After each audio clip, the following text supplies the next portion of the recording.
And that is one of the fallacies around a number of these things, and also looking at macroeconomic statistics without understanding the underlying causalities, or in simple terms, the difference between correlation and causality. Right? And of course, there is an issue about how you mindset with the firm as an owner or a custodian, which comes with timelines, and something about how you use profits. The profits in the left-hand side tend to go into my pocket. And by the way, most of my assets in terms of buildings that I sit in sits in my wife's name, whereas on the right-hand side, I reinvest it. And we use policy tools for those too. One of the most successful policy tools to de-risk SMEs in Sweden has been a tax policy, which says that if you are the owner and you take out some money, you have two choices in the extreme. You can take out very little and reinvest a lot to reduce the debt of the firm, or you can, in theory, take up more debt as a firm, hand it out to me, the owner, one way or another, and I buy a new Ferrari. Right? In the left, I get more of my salary tax-free, depending on how much I reduce the debt. And on the right, I double my tax on my salary.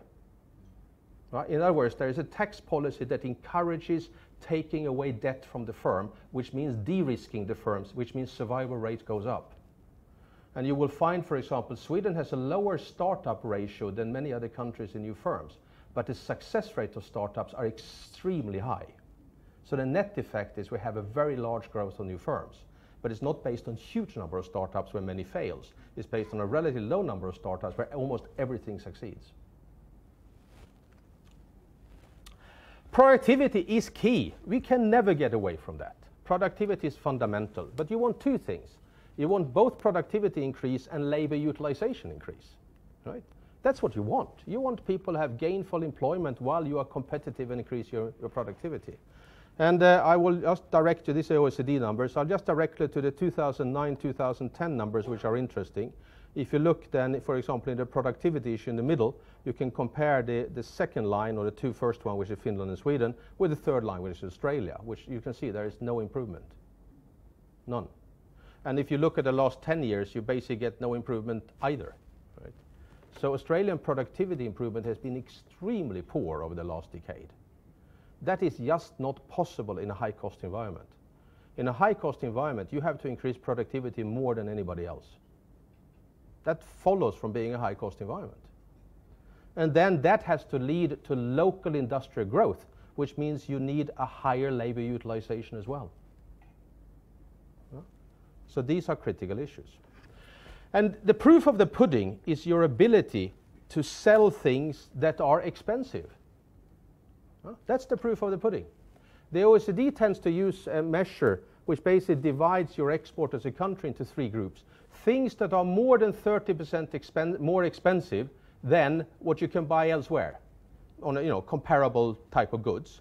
Things that are roughly similarly priced, and things that are kind of priced more than 30% cheaper than goods you can buy elsewhere.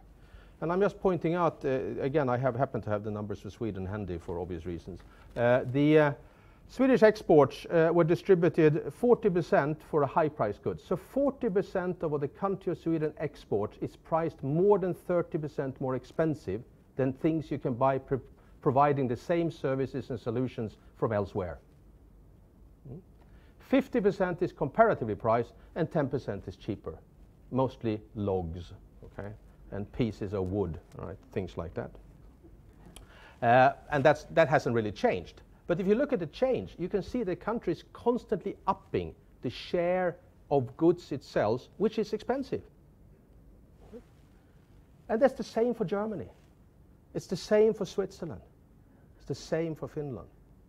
If I look at the Australian numbers, they are basically flip-flopped.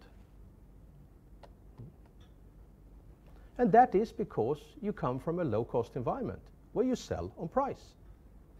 But that environment has gone away. So you can't do this any longer. So what do we know around these type of firms that do this? What characteristics do they have? And we do know quite a lot around them. We know, and I'll go through quickly, I'm talking about SMEs now. I'm not talking about the Ericssons of this world. I'm talking about the SMEs. What we do know is that they have an incredible depth of knowledge in their domain. If they bend metal, they know no more about metal bending than anybody else. They know exactly how to do it. They know the metallurgical properties. They know the machine issues. They know more than anybody else the knowledge that is required to underpin the business. They have an incredible depth of knowledge. I won't take it in circular order. I'll jump around a bit. They have an incredible focus. You know, if you go to these firms and ask them what they do, you get answers like, we produce unique glues to fasten metal components in gearboxes of wind generators. You know? It's an incredibly focused business. They are very, very narrowly focused. But they serve that industry totally globally. So they sell things across the world. They have internally employees that are knowledgeable, that are loyal, that are very educated and have a very low turnover. They go together. And I'll talk a little bit about education later on. But the average turnover of employees in these type of firms in that manufacturing belt is 3.7%. Now you do your maths on that. That means they stay close to 30 years in the firm. The equivalent number in the US is 30%, which means they stay about 3 years. You imagine how much difference in knowledge you can acquire if you also continuously educate it. And one of the things that characterize these firms is they spend a lot of money on continuously training their employees, long time, every year. And let me illustrate why that is important. And I'll take an example from a large firm just to illustrate that. In the large global manufacturers that happen to be high-tech manufacturers, you know, they tend to hire engineers out of university, and when they get them, they are fresh, they're reasonably up to date, they know their knowledge ratio. If they invest in their training 3 months a year, right? So they send them on training 3 months a year paid in order to keep their knowledge up to date. How long do you think their knowledge can be maintained up to date with the edge knowledge that the firm operates on?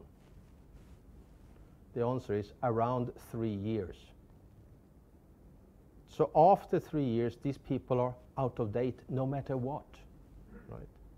So that means you have to have a different way of using people, because we don't want to get rid of them. They have knowledge. So what some companies have done is they have put them in and say, you start your career in R&D, you work with develop a new product generation, and then you follow that into prototyping, then you follow it into manufacturing because you understand it, and now you work with how to manufacture it, then you follow it into installation, and then follow it into after service and maintenance because you know about it.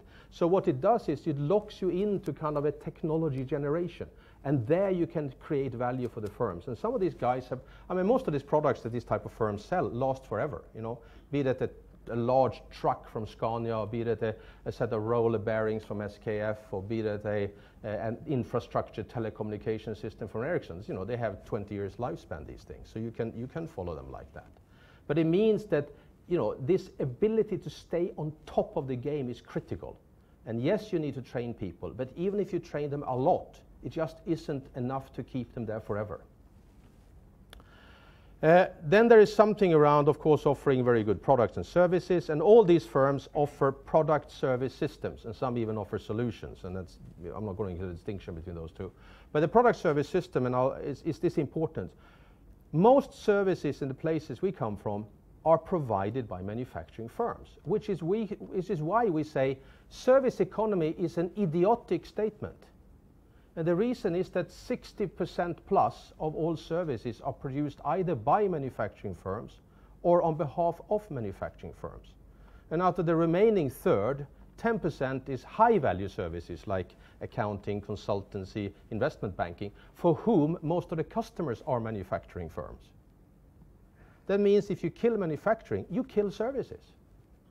You know, you can't have an economy without manufacturing, and you can see it on the micro level. If you go to a town where they had a very successful manufacturing firm surrounded by a lot of services, and then manufacturing firm dies, that means that the services should survive nicely, don't it?